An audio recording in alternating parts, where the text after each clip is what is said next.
السلام علیکم دوستوں، میں ہوں علی جاوید نقوی۔ پوری دنیا کی فضا سوگوار ہے۔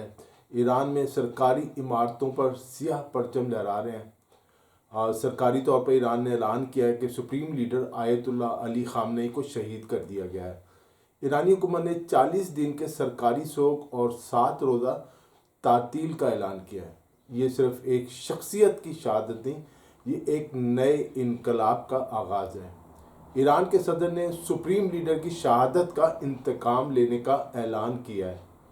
مرکزی قیادت کی شہادت کے بعد ایران نے عبوری قیادت کے لیے 3 رکنی کونسل قائم کر دی ہے، جس میں صدر، چیف جسٹس اور نگہبان کونسل کے ایک فقی پر مشتمل عبوری کونسل تمام قیادت کے فرائض سنبھالے گی۔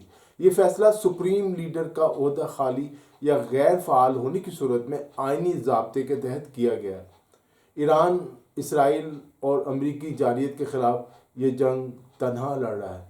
روس اور چین نے ایران کی زبانی حمایت ضرور کی ہے، لیکن عملی طور پر فوجی عسکری مدد نظر نہیں آ رہی۔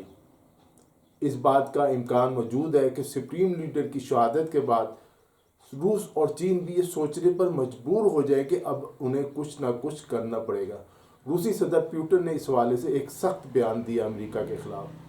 اسرائیل اور امریکہ ان کے مفادات کو براہ راست نقصان پہنچا رہے ہیں۔ ایران نے آبنائے ہرمز بند کر دیا ہے۔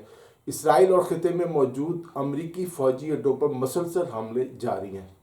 امریکہ اور اسرائیل کا خیال تھا کہ سپریم لیڈر کی شہادت کے بعد موجودہ رجیم کے مخالف ایرانی عوام سڑکوں پر نکل آئیں گے، پورا ایرانی نظام دھڑام سے گر جائے گا، لیکن ایسا نہ ہوا۔ لوگ سڑکوں پر نکلے ہیں، لیکن اسرائیل اور امریکہ کے خلاف۔ ایران کا نظریاتی اور سیاسی ڈھانچہ جس ستون پر کھڑا ہے وہ ولایت ولی فقیہ کا نظام ہے۔ انقلاب کے بانی آیت اللہ روح اللہ امام خمینی کے بعد آیت اللہ خامنئی نے 35 برس تک نہ صرف ریاست بلکہ انقلاب کے بیانیے کی قیادت کی۔ ان کے دور میں ایران نے جنگیں دیکھیں، پابندیاں برداشت کی، عالمی تنہائی جھیلی، مگر اپنے نظام کو برقرار رکھا۔ آج سوال یہ نہیں کہ ایک لیڈر نہیں رہا، سوال یہ کہ کیا نظام اس بڑے دھچکے کو سنبھال پائے گا۔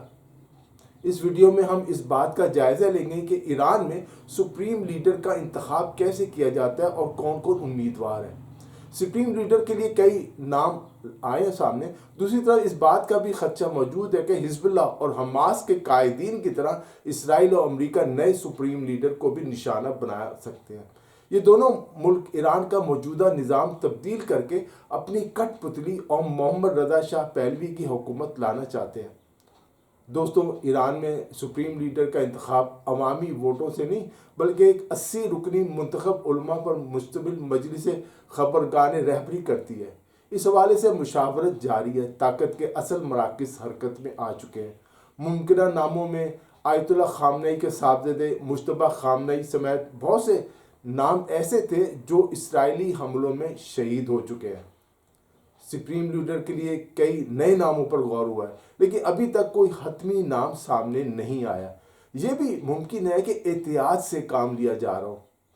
بعض مشہور علماء کے علاوہ یہ بھی کہا جا رہا ہے کہ کوئی نسبتاً کم معروف مگر طاقت کے مراکز کے لیے قابل قبول شخصیت سامنے لائی جائے تاکہ داخلی توازن جو ہے وہ برقرار رکھا جا سکے۔ لیکن اصل سوال قیادت کے نام سے زیادہ طاقت کے توازن کا ہے۔ پاسداران انقلاب جو ایران کی عسکری اور اسٹریٹجک طاقت کا محور ہے، اس مرحلے پر فیصلہ کن کردار ادا کرے گا۔ اگر اسٹیبلشمنٹ کے مختلف دھڑے ایک صفحے پر آ گئے تو انتقال اقتدار تیزی سے مکمل ہو جائے گا۔ اگر اختلافات ابھرے تو اندرونی کشمکش شدت اختیار کر سکتی ہے۔ ایران پہلے ہی معاشی پابندیوں، مہنگائی، نوجوان نسل کی بے چینی اور سماجی مطالبات کے دباؤ میں تھا۔ ایسے میں سپریم لیڈر کا خلا جو ہے وہ حالات کو مزید پیچیدہ بنا سکتا ہے۔ امریکہ بھی سازشیں بدستور جاری رکھے ہوئے ہے۔ بیرونی محاذ بھی کم خطرناک نہیں۔ سپریم لیڈر کو نشانہ بنایا جانا صرف ایک عسکری کارروائی نہیں بلکہ نفسیاتی اور اسٹریٹجک پیغام ہے۔ سوال یہ ہے کہ کیا یہ کارروائی ایک نئے دور کا آغاز ہے؟ کیا ایران براہ راست رد عمل دے گا یا اپنی دوست تنظیموں کو متحرک کرے گا؟